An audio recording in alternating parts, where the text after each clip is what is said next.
پاک پوائنٹ کے معزز دوستوں السلام علیکم۔ اگر آپ نے ہمارا پاک پوائنٹ چینل سبسکرائب نہیں کیا تو جلدی سے سبسکرائب کر دیں اور بیل آئیکن پر کلک کر دیں تاکہ ہماری نیو اپلوڈ آپ تک جلد سے جلد پہنچ سکے۔ سابق صدر جنرل ضیاء الحق کو گزرے 31 برس بیت گئے ہیں۔ آج پاکستان کے چھٹے صدر جنرل محمد ضیاء الحق کی 31ویں برسی ہے۔ وہ 17 اگست 1988 میں طیارہ حادثے میں انتقال کر گئے تھے۔ ان کے دور میں افغان جہاد کا آغاز ہوا تھا جب آج تک خطے کی امن کو نقصان پہنچا رہا ہے۔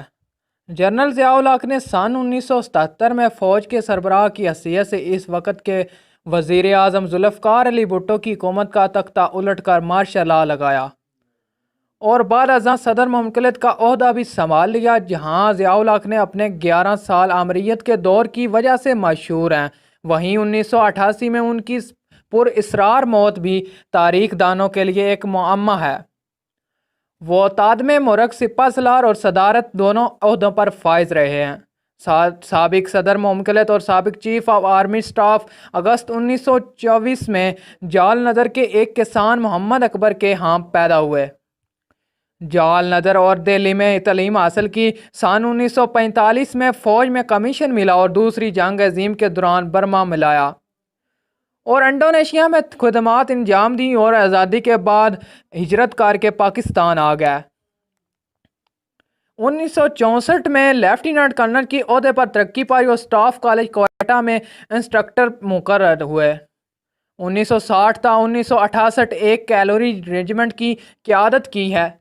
انہوں نے اردن کی شاہی افواج میں بھی خدمات انجام دیں۔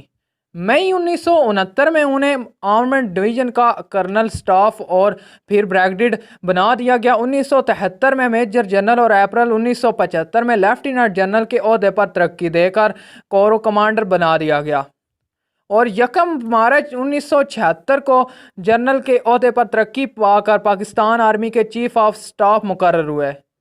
سن 1977 میں پاکستان قومی اتحاد نے انتخابات میں عام دھاندلی کر الزام لگایا اور ذوالفقار علی بھٹو کے خلاف ایک ملک گیر احتجاج کا سلسلہ شروع ہو گیا، جس کے باعث ملک میں سیاسی حالت ابتر ہو گئی۔ پیپل پارٹی اور قومی اتحاد کے درمیان کئی مرتبہ مذاکرات ہوئے اور بالآخر 4 جولائی 1977 کی شام مذاکرات کامیاب ہوئے اور پیپل پارٹی اور قومی اتحاد کے درمیان 17 نشستوں پر دوبارہ انتخابات کرانے کا معاہدہ ہوا۔ تاہم ضیاء الحق نے، جو کہ 1975 سے پس پردہ حکومت کو غیر مستحکم کرنے اور مارشل لاء لگانے کی منصوبہ بندی کر رہے تھے، انہیں 5 جولائی 1977 کو منتخب حکومت پر آپریشن فیئر پلے کے نام سے شب خون مار کر اقتدار پر قبضہ کر لیا۔ انہوں نے آئین معطل نہیں کیا اور یہ اعلان کیا کہ آپریشن فیئر پلے کا مقصد صرف اور صرف ملک میں 90 دن کے اندر انتخابات کا انعقاد کرانا ہے۔ سابقہ فوجی حکمرانوں کی طرح یہ 90 دن بھی طوالت پا کر 11 سال پر محیط ہو گئے۔ مارشل لاء کے نفاذ میں اس وقت کے وزیر اعظم ذوالفقار علی بھٹو نے شدید مزاحمت کی، جس کے نتیجے میں ان کو گرفتار کر لیا گیا اور ان پر نواب احمد قصوری کے قتل کا مقدمہ چلایا گیا۔ ہائی کورٹ نے ان کو سزائے موت سنائی اور سپریم کورٹ نے بھی اس کی توثیق کر دی۔ یوں 4 اپریل 1989 کو بھٹو کو پھانسی دے دی گئی۔ آج بھی ان کی پھانسی کو ایک عدالتی قتل قرار دیا جاتا ہے۔ اس طرح ایک عوامی لیڈر کی موت کے بعد مارشل لاء کو دوام حاصل ہوا۔ ضیاء الحق نے یہ کوشش رہی کہ عوام نمائندہ کو اقتدار سے دور رکھا جائے اور اس مقصد کے لیے انہوں نے منصفانہ عام انتخابات سے گریز کیا اور بار بار الیکشن کے وعدے ملتوی ہوتے رہے۔ دسمبر 1984 میں انہوں نے اپنے حق میں ریفرنڈم بھی کروایا۔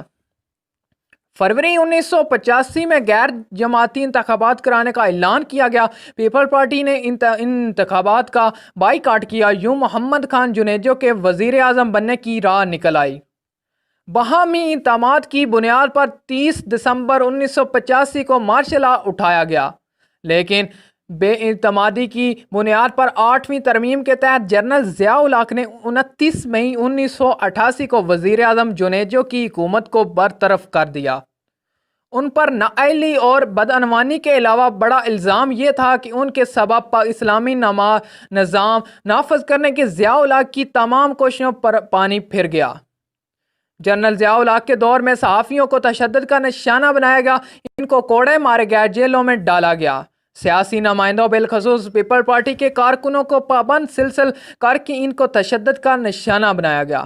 شاعروں اور ادیبوں کی فکر کو بھی پابند کرنے کی کوشش کی گئی۔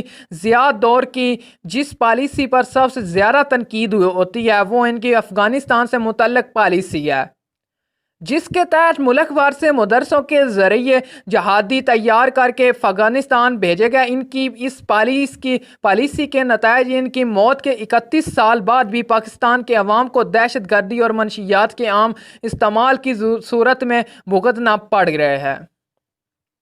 جنرل ضیاء الحق کا غیر قانونی اقتدار 1988 تک پورے شد و مد کے ساتھ جاری رہا، یہاں تک کہ جنرل ضیاء الحق نے اپنے قریبی رفقا اور امریکی سفیر آرنلڈ رافیل اور جنرل ہربرٹ امریکہ کی پاکستان کے لیے ملٹری امداد مشن کے سربراہ کے ہمراہ 17 اگست کو بہاولپور کے قریب ایک فضائی حادثے کا شکار ہو کر جاں بحق ہو گئے اور ان کی 11 سال عمریت کا باب بند ہو گیا۔ کہا جاتا ہے کہ ان کے طیاروں میں آم کی پیٹی میں بم رکھا گیا تھا۔